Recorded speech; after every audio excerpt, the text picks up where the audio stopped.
सबसे पहले बात करेंगे बीजेपी के प्रशिक्षण शिविर की, जो कि माउंट आबू में आयोजित किया गया। 3 दिवसीय प्रशिक्षण वर्ग के समापन सत्र में पार्टी अध्यक्ष जेपी नड्डा का संबोधन हुआ। इस मौके पर जेपी नड्डा ने पदाधिकारियों को जीत का मंत्र दिया और कहा कि कोई पार्टी से बड़ा नहीं होता। पार्टी का भला होगा तो आपका भी भला होगा। सबकी बारी आती है, मैं नहीं हम का भाव रखें और राजनीति में घर वालों को इन्वॉल्व ना करें। आपको बनाने के लिए कार्यकर्ता है, ना कि घर वाले हैं। घर का एक ही दरवाजा हो जो आपकी तरफ ही हो। कोई कहे मुझे पार्टी में 20 साल हो गए, मेरा क्या हुआ? तो ऐसी सोच से पहले सोचें कि आपका 20 साल में कितना योगदान रहा है। आपको बनाने वाले कार्यकर्ता ही हैं।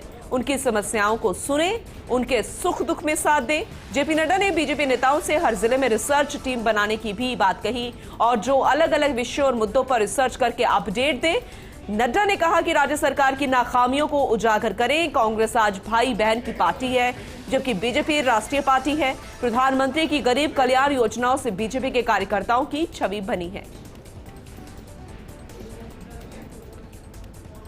तो राजनीति में अपने घर वालों को इन्वॉल्व ना किया जाए, ये बहुत बड़ी बात जेपी नड्डा ने की और ये कहा कि मैं का भाव नहीं होना चाहिए, हम का भाव होना चाहिए और अपने घर को बार बार ना देखें, क्योंकि घर का दरवाजा सिर्फ एक ही हो जिसका मुख आपकी तरफ हो।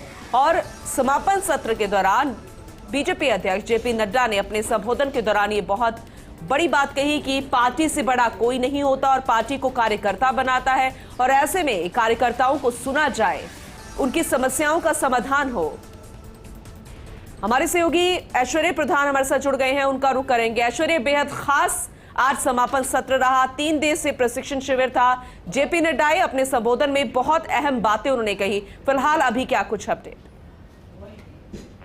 देखिए, जेपी नड्डा ने अपने संबोधन में जो बातें कही वो एक मैसेज है पार्टी में नीचे तक ले जाने के लिए, कार्यकर्ताओं तक ये मैसेज जाए। जेपी नड्डा बोले कि यदि आप पार्टी में पदाधिकारी हो, तमाम जिलाध्यक्ष थे, तमाम पदाधिकारी थे, तो उनसे कहा कि अब परिवार को यहाँ पर इन्वॉल्व ना करो। परिवार किसी भी तरीके से आपके साथ इन्वॉल्व ना हो, परिवार को दूर रखो, यानी कि आपका घर का जो दरवाजा है वो आप तक ही हो और आपके बाद बंद हो। सिर्फ आपसे ही कार्यकर्ता मिले, कार्यकर्ताओं से संवाद रखो। दूसरी एक नसीहत दी कि प्रवास नियमित रूप से करो। प्रवास यानी कि जो भी लीडर्स हैं उनके नियमित रूप से प्रवास हो, ऐसा नहीं कि कहीं किसी काम से जाए और मिलकर आ जाए, ऐसा नहीं हो। और वर्गों में नियमित रूप से कोई भी वर्ग हो उनमें उपस्थिति दर्शाएं, क्योंकि संपूर्ण कोई नहीं होता, सीखते रहना चाहिए। प्रधानमंत्री नरेंद्र मोदी की योजनाओं की तारीफ करते हुए उन्होंने कांग्रेस पर प्रहार किए। उन्होंने कांग्रेस को लेकर कहा कि वो एक परिवार की पार्टी है, भाई बहन की पार्टी है, जबकि उनकी पार्टी कार्यकर्ता आधारित पार्टी है। फिर उसके बाद उन्होंने एक एक करके एक पॉइंट्स तफसील से समझाए, लेकिन उनका मैसेज एक था। उनका मैसेज था कि प्रधानमंत्री मोदी की योजनाओं को 2024 और 23 के लिए आप हथियार बनाएं, यानी कि जब लड़ने जाएं चुनावी रूप से तो वो योजनाओं के आधार पर मैदान में उतरे, जिससे कि आपको सफलता हासिल हो। जेपी नड्डा बहुत ज्यादा देर नहीं रुके, कम समय के लिए आए, लेकिन कम समय में एक बड़ा मैसेज वो देकर चले गए। आज 3 दिवसीय प्रशिक्षण वर्ग का समापन भी हो गया।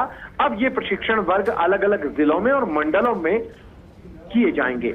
ऐश्वर्य, एक और सवाल आपसे। सवाल ये कि जिस तरीके से अगर हम लोकसभा और राज्यसभा की बात करें तो मुख्तार अब्बास नकवी के बाद अब कोई मुस्लिम कैंडिडेट बीजेपी की तरफ से कम वहां पर नहीं है। और अगर हम इन शिविर की बात करें तो यहाँ जो गमछा सभी के गलों में था उसमें पहले हरा रंग हुआ करता था, जिसका जिक्र लास्ट वक्त में जब जेपी नड्डा दौरा कर रहे थे एयरपोर्ट से आपने भी किया था। क्या ये मान ले कि अब इस गमछे से भी हरा रंग गायब कर दिया गया और ये बीजेपी की नीति जिसके साथ वो आगे बढ़ रही है? देखिए, गमछा तो बहुत सही सवाल पूछा है। गमछे के अलावा टोपी जो है वो भी भगवा रंग की हो गई है। गला संपूर्ण रूप से भगवा है। पहले टोपी भी दोरंगी हुआ करती थी, लेकिन टोपी भी संपूर्ण रूप से भगवा हो चुकी है।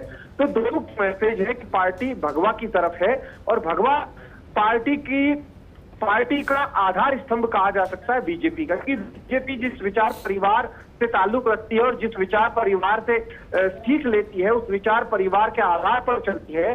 तो भगवा बीजेपी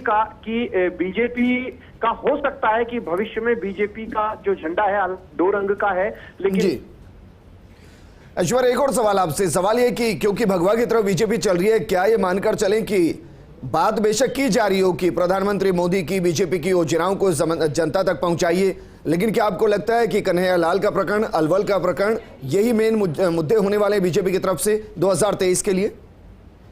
देखिए, बीजेपी का सोशल मीडिया बेहद एक्टिव है विजेंद्र, और सोशल मीडिया इन तमाम मुद्दों को भुनाने की अच्छी तरीके से जानता है कि मुद्दों के आधार पर कांग्रेस पर किस तरीके से प्रहार किए जाए जिससे कि आम जनता का समर्थन उन्हें मिले। क्योंकि वो जिन मुद्दों को पकड़ते हैं, जिस तरीके से पिछले दिनों कई सांप्रदायिक घटनाएं हुई, उन सांप्रदायिक घटनाओं पर बीजेपी ने जमकर कांग्रेस को निशाने पर लिया। यहाँ पर कांग्रेस ने बीजेपी को इस आधार पर निशाने पर लिया कि बीजेपी ये करवाती है, तो बीजेपी ने कांग्रेस पर तुष्टीकरण के आरोप लगाए। लेकिन तय मानकर चलिए कि यहाँ पर विकास की बात की गई है, यहाँ पर कार्यकर्ताओं को मजबूत करने की बात की गई है और कई तरीके की बातें की गई है। लेकिन राजस्थान की सियासत में जातिगत पॉलिटिक्स को नकारा नहीं जा सकता, लेकिन जातिगत पॉलिटिक्स के बाद धर्म जो है वो बिल्कुल ऐश्वर्या, आपने सही कहा। अब देखना होगा कि आने वाले समय में जमीनी स्तर पर कार्यकर्ताओं के जरिए कितना असर इस प्रशिक्षण शिविर का नजर आता है।